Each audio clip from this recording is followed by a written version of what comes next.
पश्चिम घाटात सुरू असलेल्या मुसळधार पावसामुळे जिल्ह्यात अनेक ठिकाणी जीवितहानी व नुकसान झाले असून 2 वेगवेगळ्या अपघातांच्या घटना घडल्या आहेत। बेळगावात झालेल्या मुसळधार पावसामुळे यरगट्टी तालुक्यातील चिक्कबुदापूर गावामध्ये एक ऑटो चालक पाण्याच्या प्रवाहात वाहून गेल्याची दुर्दैवी घटना घडली आहे।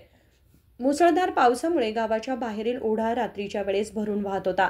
त्या ओढ्याला ऑटोने ओलांडण्याचा प्रयत्न करत असताना पाण्याच्या जोरदार प्रवाहात ऑटोसह चालक वाहून गेला। त्याच्या शोधासाठी ग्रामस्थांनी दोरी फेकून शोध मोहीम सुरू केली आहे।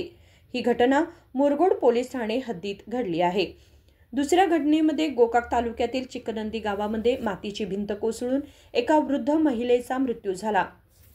मृत महिलेचे नाव फकीरव्वा हावेरी वय 65 असं आहे। भिंतीखाली अडकलेल्या फकीरव्वाला स्थानिकांनी तत्काळ बाहेर काढले, पण तोपर्यंत त्यांचा मृत्यू झाला होता। शवविच्छेदनासाठी मृतदेह गोकाक शासकीय रुग्णालयात पाठवण्यात आलाय। ही घटना गोकाक ग्रामीण पोलीस ठाण्याच्या हद्दीत घडली आहे। राजशेखर हिरेमठ, KMM मराठी, बेळगाव।